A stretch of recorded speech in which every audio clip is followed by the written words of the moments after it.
Hello aspirants, कैसे हैं आप सभी लोग। आज हम लोग डिस्कस करने वाले हैं विंड इरोजन के बारे में। इसके पहले की वीडियो हम लोगों ने क्या डिस्कस किया था? इसके पहले की वीडियो हम लोगों ने वाटर इरोजन के बारे में डिस्कस किया था, उसका मैकेनिज्म, मैनेजमेंट प्रैक्टिसेस, ये सारी की सारी चीजें पिछली वीडियो में हमने डिस्कस किया था। और आज के इस वीडियो हम लोग क्या डिस्कस करेंगे? विंड इरोजन और इसके टाइप्स। और मैं बता देता हूँ पीवाईक्यूज का नेचर। सबसे पहले समझेंगे पीवाईक्यूज का नेचर क्या है, ठीक है, विंड इरोजन क्या होता है, टाइप्स क्या होते हैं विंड इरोजन के, और बहुत ही आसान शब्दों में हम लोग समझेंगे, ठीक है। फिर लास्ट में समझेंगे मैनेजमेंट प्रैक्टिसेस कौन कौन सी होती हैं। तो चलिए अब हम स्टार्ट करते हैं। ये पीवाईक्यूज का नेचर क्या है, सबसे पहले हमें ये समझने की जरूरत है पीवाईक्यूज में से किस टाइप से क्वेश्चन पूछे जाते हैं। और अच्छे से समझने के लिए तो मैं कीवर्ड के हिसाब से ही बता दे रहा हूँ। और अच्छे से समझने के लिए आपको जो मेरी पहली वीडियो है सॉइल एंड वाटर कंजर्वेशन की पीवाईक्यूज एंड ट्रेंड एनालिसिस की वीडियो है, आप उसको जरूर ध्यान दीजिएगा। उसमें मैंने पीवाईक्यूज के बारे में डिटेल में डिस्कशन किया है, उसकी एनालिसिस की है। तो अब यहाँ पे देखिए इरोजन क्या है, मतलब मींस विंड इरोजन और इसके टाइप्स कौन कौन से होते हैं, ठीक है।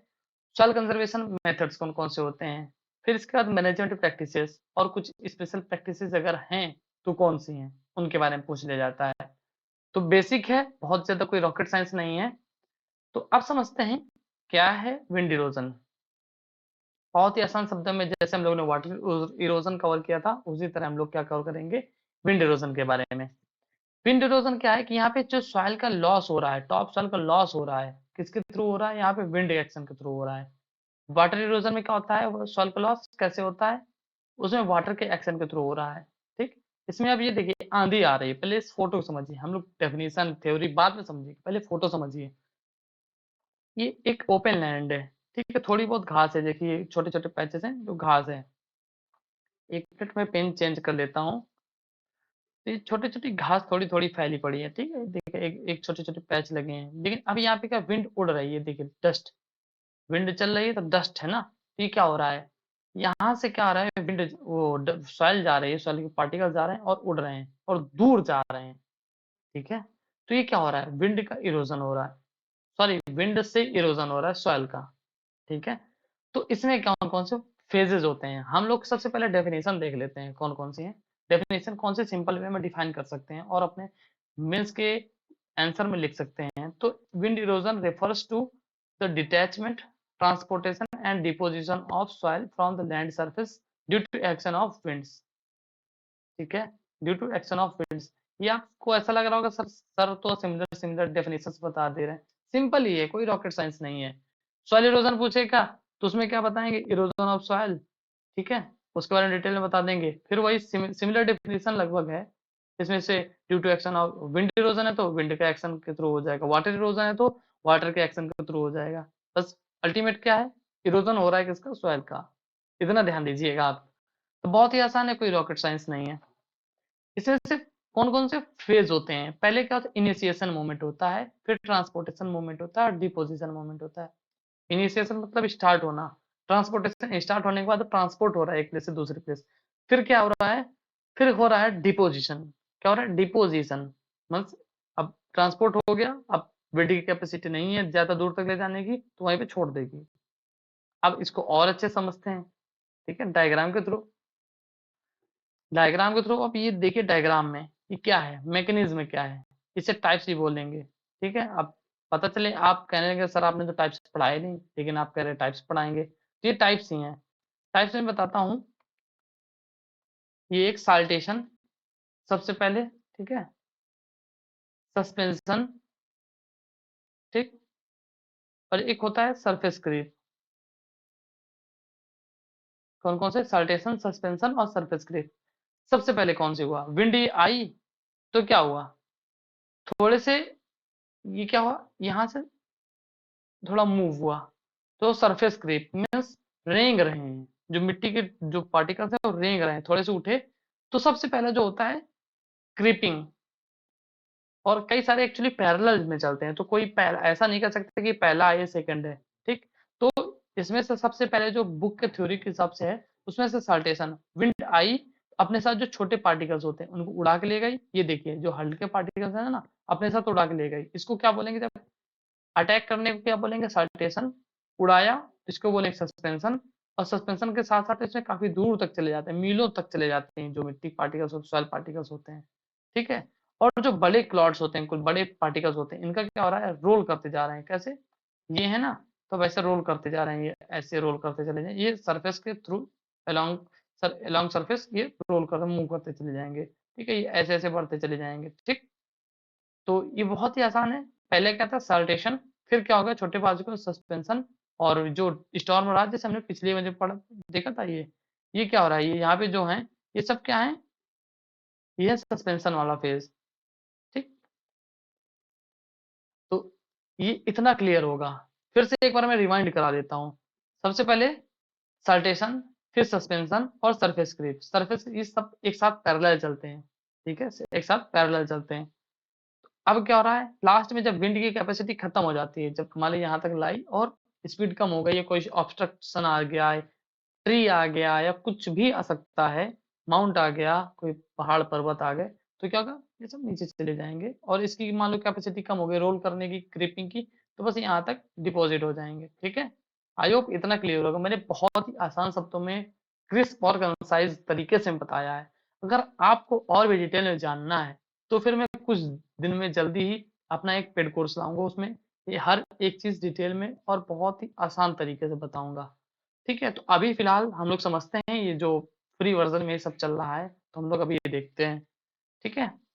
विंड इरोजन, इसमें से क्या कंट्रोल क्या है, हम लोगों ने क्या क्या पढ़ लिया, विंड इरोजन, उसका जो मैकेनिज्म है, मैकेनिज्म कोई टाइप से बोलते हैं, ठीक है? फिर क्या है, विंड इरोजन कंट्रोल, अगर कोई चीज प्रॉब्लम क्रिएट कर रही है तो उसका सॉल्यूशन तो ढूंढना जरूरी है, कौन कौन से मेथड्स हो सकते हैं कंट्रोल करने के।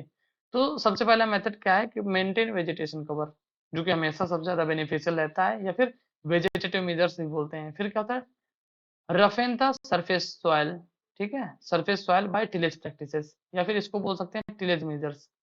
इसमें क्या, मान लीजिए एक स्मूथ सरफेस है, ठीक है, अब हवा आ रही है ऐसे, ठीक, अब आते जा रही है, तो क्या होगा, अपने साथ पूरे पार्टिकल्स को ले चली जाएगी, ठीक है? अब मान लीजिए थोड़ी सी सरफेस ऐसी है, ठीक है, ऊबड़ खाबड़, अब क्या होगा, ऑब्स्ट्रक्ट करेगी ये, ऑब्स्ट्रक्शन क्रिएट करेगी लैंड। अब क्या होगा, विंड की वेलोसिटी थोड़ी सी कम होगी, इरोजन थोड़ा सा कम होगा, तो हमको क्या करना, जो टिलेज प्रैक्टिसेस होती हैं, वो भी मैं इमेज के थ्रू सारी चीजें आप क्लियर करूंगा बहुत ही आसान तरीके से। तो प्लीज वीडियो में बने रहिए, बस हर चीज देखते रहिए, हर एक छोटी से छोटी चीज, ठीक? तो ये एक टिलेज वाला मेजर हो गया, ठीक, जो प्लेन सरफेस थी इसको थोड़ा रफ बना दिया। फिर क्या होता है, मैकेनिकल या फिर स्ट्रक्चरल मेजर्स, सबसे ज्यादा इंपॉर्टेंट ये है, कौन कौन सा सबसे ज्यादा इंपॉर्टेंट, ये वेजिटेड, विंड ब्रेक और शेल्टर बिल्ड, दो टाइप के जो मेथड्स होते हैं सबसे ज्यादा इंपॉर्टेंट है, और यही बहुत पूछे जाते हैं, आईएफएस वाले हो या सिविल सर्विसेज वाले। एक्चुअली एक बहुत ही इंपॉर्टेंट टॉपिक है और ग्लोबल लेवल पे प्रॉब्लम क्रिएट करता है, तो ये सबसे ज्यादा इंपॉर्टेंट बन जाता है, इसीलिए इसके क्वेश्चंस काफी आ जाते हैं, आईएफएस में हो या सिविल सर्विसेज में। अब ये देखिए वेजिटेटिव मेजर्स में आप देखिएगा, वेजिटेटिव मेजर्स में ये देखिए पेड़ पौधे लगे ना, हर जगह पेड़ पौधे लगा रखे हैं, तो इस तरह से आपको क्रिएट करना है, छोटे छोटे से देखिए यहाँ पे सीडलिंग सैपलिंग्स लगा रखे हैं, छोटे पौधे, इस इमेज के थ्रू भी देखिए ना, तो ये क्या लगा रखा है इन्होंने, क्या किया है इन्होंने, यहाँ पे जो मेजर्स हैं ये वेजिटेटिव मेजर्स अडॉप्ट किए गए हैं, इससे क्या होगा, विंड आएगी तो ऑब्स्ट्रक्ट करेगी ट्रीज में और इरोजन कम होगा, ठीक है? फिर देखिए टिलेज प्रैक्टिसेस, अब ये प्लेन सरफेस यहाँ पे ज्यादा होगा, हालांकि एक मेरा मानना है, जो मेरा पर्सनल ओपिनियन है, टिलेज कर दे रहे हैं, इससे क्या होगा, छोटे पार्टिकल्स में सॉइल डेवलप वो क्रिएट हो गई, डेवलप हो गई, ठीक है? ऐसे में एग्रीगेट अभी क्या लूज हो गई, ठीक, अब विंड आएगी तो ज्यादा इरोजन करेगी, मुझे ऐसा लगता है, लेकिन जो थ्योरेटिकल लैंग्वेज में जो साइंटिस्टों ने लिखा है बुक्स में, तो वो कहते हैं टिलेज प्रैक्टिसेस ऐसा करनी चाहिए। हालांकि इसका बेनिफिट ये है कि अगर प्लेन सरफेस में ज्यादा हो ही रहा है, इसमें क्या है, जो सस्पेंशन वाला फेज है वो ज्यादा होगा, लेकिन अगर रेनफॉल होने लगी थोड़ी बहुत, या कुछ पेड़ पौधे ग्रो कर गए यहाँ पे, तो क्या होगा, तब फिर सच में ये इरोजन नहीं होगा, टिलेज के थ्रू इरोजन कम हो जाएगा, उस कंडीशन में होगा, लेकिन जो नॉर्मल अगर करके छोड़ दे रहे हैं तो इससे इरोजन ज्यादा होगा, जो मेरा ओपिनियन है, बट यहाँ पे मेरा ओपिनियन मैटर नहीं करता है, आपको ये थ्योरी पे ध्यान देना है, जो मैंने बताया आप उसको ध्यान देते रहिएगा।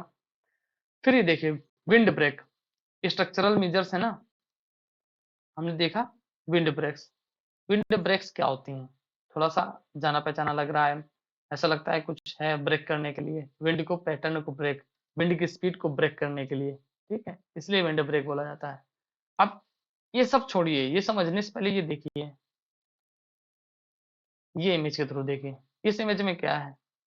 ये लगे हैं ना, पेड़-पौधे लगे हैं, डबल लाइन्स लगी हैं मेरे ख्याल से, सिंगल या डबल लाइन तो फिलहाल दिख रही हैं, ये डबल लाइन्स लगी हैं ट्रीज़ की। इसमें क्या होगा? अब प्लेन एरियाज़ हैं यहाँ पे, ये देखिए हर जगह ये विंड ब्रेक्स लग रखी हैं, प्लेन एरियाज़ हैं ये। अब यहाँ पे अगर ये ट्रीज़ ना हो तो क्या होगा, और ओपन लैंड हो, यहाँ पे ओपन लैंड हो, क्रॉप भी ना हो, तो क्या होगा, इरोज़न ज़्यादा होगा। ठीक, अब विंड आ रही है, ठीक है, ये ऑब्स्ट्रक्ट कर रही है, ये पेड़ पौधे ऑब्स्ट्रक्ट कर रहे हैं, इससे क्या होता है विंड फिर ऊपर बढ़ जा रही है, तो ये नीचे नहीं जा रही, ये वाली ब्रांच नीचे नहीं जा रही है, इससे क्या होगा, इरोजन कम हो जाएगा। बस सिंपल सा लॉजिक यही है। अगर आप देखेंगे ना shelter belt wind break, confuse हो जाएंगे क्या होता है, लेकिन अभी मैं इस वीडियो के थ्रू आपको बहुत ही क्रिस्टल क्लियर कर देने वाला हूँ। तो विंड ब्रेक क्या होता है बेसिकली, सबसे पहले समझते हैं इसको, ये क्या है। ये windbreak are linear plantings of trees and shrubs designed to provide economic, environmental and community benefit। हमारा प्राइमरी गोल क्या था? विंड की स्पीड को ब्रेक करना, स्लो डाउन करना, ठीक है? यही काम शेल्टर बेल्ट का है। इसमें कितनी लाइन होती हैं? मैक्सिमम 2 लाइन्स हो सकती हैं, 1 लाइन और 2 लाइन, ठीक है? इसका जो सेकेंडरी और अदर मेथड जो बेनिफिट्स होते हैं उसके क्या होते हैं, इकोनॉमिक बेनिफिट्स हो सकते हैं, ठीक है? मान लीजिए आप ऐसे ट्रीज लगाएं जैसे मैंगो हो गया, या आपके एरिया के अकॉर्डिंग हैं, तो वो ट्रीज लगा सकते हैं जिससे आपको फ्रूट्स मिल जाएं, या फिर कुछ भी मिल सकता है आपको, इकोनॉमिक यील्ड, इन्वायरमेंटल प्रोटेक्शन हो रही है, कम्युनिटी बेनिफिट्स हो रहे हैं। दूसरा क्या है कि यहाँ पे लाइव स्टॉक और वाइल्ड लाइफ के लिए बेनिफिट मिल रहा है, ठीक है? यही सेम चीजें बेनिफिट क्या है उसके शेल्टर बेल्ट के, लेकिन शेल्टर बेल्ट क्या है, इसमें क्या होता है, डिफरेंस क्या है? इसमें एक स्ट्रिप लगाते हैं। Shelter belts are strips of vegetation composed of trees and shrubs grown along the coast to protect coastal areas. Basically main तो कोस्टल एरियाज में विंड ज्यादा बहती है, तो वहां लगाते हैं। वैसे तो और भी अदर जो एरियाज हैं उनमें भी लगा सकते हैं जहाँ पे ज्यादा स्पीड है, ठीक है, जहाँ विंड वेलोसिटी ज्यादा हो रही है, ठीक है। तो इसमें डिफरेंस क्या होता है, यहाँ पे सीधा सीधा लिखा है ट्री और श्रब, ये दोनों कंबाइन होंगे। आप इस इमेज के थ्रू देखिए, इसमें क्या है, ये मेन ट्री है, ये बड़ी ट्री हम लोग डिजाइन कर रहे हैं, इसके पहले क्या है, ये स्मॉल ट्री, ठीक है। अब ये श्रब्स हैं, अब विंड ऐसे आई और ऐसे गई, और हमारा मेन जो प्लांटेशन है ये है, या फिर यहाँ पे क्रॉप भी हो सकती है। इससे क्या होगा, विंड की स्पीड क्या है, स्लो भी होती जा रही है और ऊपर बढ़ जा रही है, और यहाँ ऐसे नहीं आएगी, ये ऊपर ही जाएगी अब, ठीक। तो यहाँ क्या, हमारी मेन जो लैंड है वो प्रोटेक्ट हो गई। विंड ब्रेक और शेल्टर बेल्ट हम लोग कहाँ कहाँ लगा सकते हैं, एक तो ऐसे एरियाज पे लगा सकते हैं जहाँ पे विंड की वेलोसिटी बहुत ज्यादा है, कोस्टल एरियाज पे लगा सकते हैं, ठीक है, और ओपन एरियाज, पेनिनसुलर एरियाज पे लगा सकते हैं। इसके बाद जो ऑर्चर्ड होते हैं, कोई हॉर्टिकल्चर के ऑर्चर्ड होते हैं, उनको प्रोटेक्ट करने के लिए स्ट्रॉन्ग विंड्स के अगेंस्ट, वहां पे फिर लगाया जा सकता है। उससे क्या होगा, अगर ये नहीं लगाएंगे तो स्ट्रॉन्ग विंड्स आएंगी और फ्लावरिंग और फ्रूटिंग इफेक्ट करेंगी, जिससे क्या हमारी इकोनॉमिक यील्ड क्या होगी, रिड्यूस होगी। अब हम ये लगा देते हैं क्या, ये हमारे जो हैं ये सब लगा देते हैं विंड ब्रेक और शेल्टर बेल्ट, से क्या होगा, विंड ज्यादा इम्पैक्ट नहीं कर पाएगी हमारी मेन क्रॉप को, जो आउटर क्रॉप है विंड ब्रेक को ऑब्स्ट्रक्ट करेगी, विंड ब्रेक्स ऑब्स्ट्रक्ट करेगी विंड की स्पीड को, और विंड की वेलोसिटी को रिड्यूस करेंगी, कम करेंगी। इससे क्या होगा, हमारा इकोनॉमिक बेनिफिट, कोई दिक्कत नहीं होगी, बढ़ेगा, ठीक। आई होप इतना क्लियर होगा, और मैंने बहुत ही आसान शब्दों में समझाने की कोशिश की है। तो हमारा टॉपिक छोटा सा था, हम लोगों ने बहुत आसान तरीके से और आसानी के शब्दों से हम लोगों ने कवर कर लिया, ठीक है। आई होप ये वीडियो अच्छा लगा होगा आपको। अगर ये वीडियो अच्छा लगे तो प्लीज वीडियो लाइक कर दीजिएगा, और इम्पोर्टेंट नोटिस, अगर हमारा टेलीग्राम पे चैनल चलता है, ये यूपीएससी एस्पिरेंट्स के लिए डेडिकेटेड है पूरा, उस पे हम कुछ कंटेंट प्रोवाइड करते रहते हैं बीच बीच में, जो कि सिविल सर्विसेज के लिए इंपॉर्टेंट है। तो प्लीज अगर आपने ज्वाइन नहीं किया तो प्लीज वो चैनल जरूर ज्वाइन कर लीजिएगा, उससे आपको बेनिफिट जरूर मिलेगा।